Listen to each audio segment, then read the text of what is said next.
All right, guys, who wants to kick things off with the Browns' first pick in the draft, Cedric Tillman?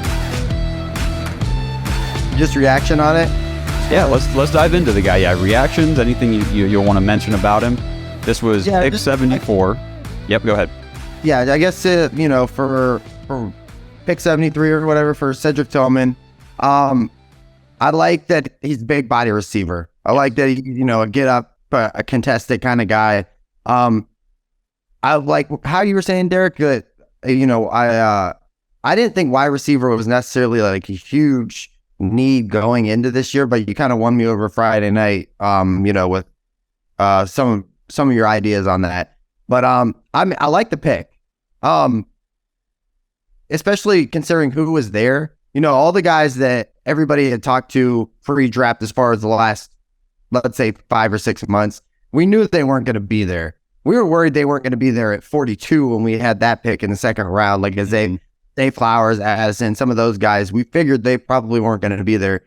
So I like the pick.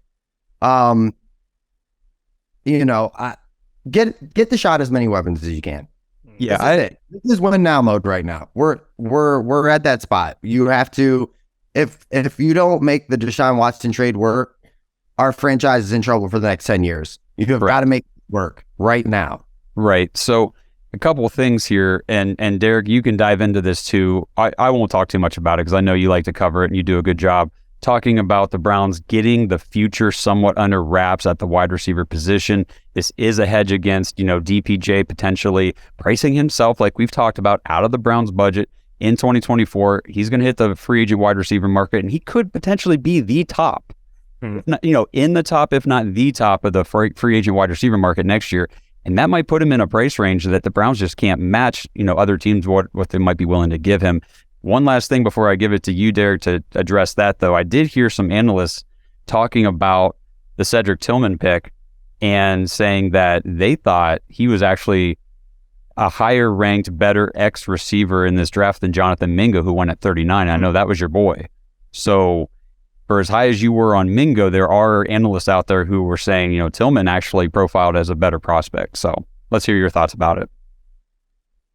Yeah, so at the time, I had to kind of refresh my memory on who exactly he was, because he did have a high ankle sprain that took him out. So A lot of these guys, we talk about prospect-wise, jumped up after that happened. So he kind of fell down the list and got forgotten about. But yeah, to me, it reiterates everything that I've been saying. And I'm not saying that to say I was right. I think it's just a fact that the Browns are preparing for Donovan Peoples-Jones to leave. And it's not because they want him to leave or they don't like him. It's just the reality of the situation. Financially, you cannot afford to pay a receiver like DPJ what he's probably going to get on the open market. The only way that he stays on the Browns past next season is if he just really loves Cleveland. And as much as we all love Cleveland, if you're going to get X amount of $1 million more, you'd probably leave too. So I can't really blame DPJ if he does go. But for the Browns, this is all about prepping for the future, like you said, Josh. When I talked about Jonathan Mingo, everything was the same skill set. You needed to get a guy who's going to be that big X receiver, and that's exactly what Tillman is, and he offers more. That's what I liked about Mingo so much, was he was athletic. He was really good as a route runner. He can do a lot of things. Same thing with Cedric Tillman, and I think he's kind of proved it a little bit longer. And, you talked about it Friday night, Josh. He was Hendon Hooker's number one target before he got hurt. He was Jalen Hyatt before Jalen Hyatt. So for me, I think Tillman is the overall well-rounded player out of the two of them. Although you're going to see more highlights out of Jalen Hyatt, that's fine. Deshaun Watson needs to have a couple receivers that for sure are under contract cheap for the entire length of his first contract as a Cleveland Brown. And I think this is a great guy to pair him with. He's got a great catch radius, solid speed. He's not slow by any sense of the imagination. He's got a limited route tree, but I think it's better than what people give him credit for. I saw him consistently making plays that kind of went under the radar at Tennessee. And I'm excited because you throw him into a receiver room that already has the speed with Elijah Moore, Marquise Goodwin, Amari Cooper's your route runner. You still have Donovan Peoples-Jones. And now you add another guy with a similar skill set. In my head, year one, I don't know how much playing time he's going to get, but I think he is going to get some. And specifically, I'm looking at goal line packages with David Njoku, DPJ, and Cedric Tillman. How can you block those three guys in the red zone? You just can't. Yep, absolutely. So I was looking at the NFL draft, like the actual NFL draft profile for all these guys. Cedric Tillman, he graded at a 6.38. That translates to he will eventually be a plus starter. That's how they project him. His speed, he's not a burner, but you're right. He does, and it's not like he's slow. I mean, he ran a 4.54. Okay, everybody gets enamored with these 4.2s, 4.3s these guys are running. Who cares? Well, Anthony Schwartz is super fast. He sucks. So John Ross. John Ross. The speed doesn't matter so much to me. It's can he play on the field? He's a 50-50 ball guy.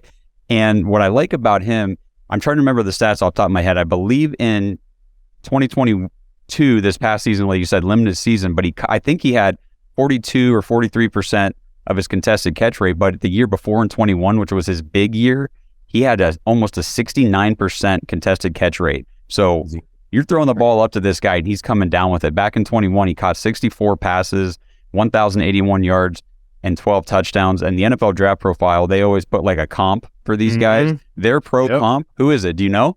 Michael Pittman Jr. Pittman Jr. I mean, kid, Michael Pittman in the third round. If he comes close to that, I'm not going to say he's going to be Michael Pittman, but he's got the potential. That's his. They play the same way. They play the exact same physical.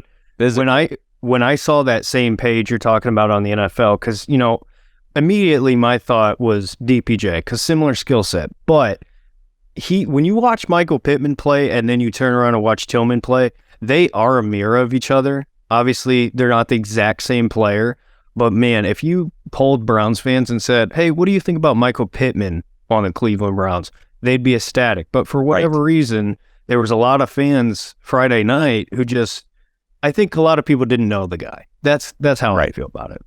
Yep. And during the show, I was telling you, like we kept mentioning Hyatt. I'm like, I like Tillman better. I like his skill set better. I think that he brings a better, whatever skill set, just better presence to the team. Justin, you got anything here to talk about Tillman before we move on? No, just to touch on what Derek said, I think a lot of Browns fans fall in love with like the day one, the top 10, because we've just been dealing with it our whole lives. So, to be this far down the draft, you're not going to get a top 10 guy. You're not going to get the guy that everybody talks about at the, night one, in the first few picks. You're not going to get those guys here. You're looking for value here. You're looking to address, not necessarily needs, but just plug holes. Get a guy that can go out there and give you production.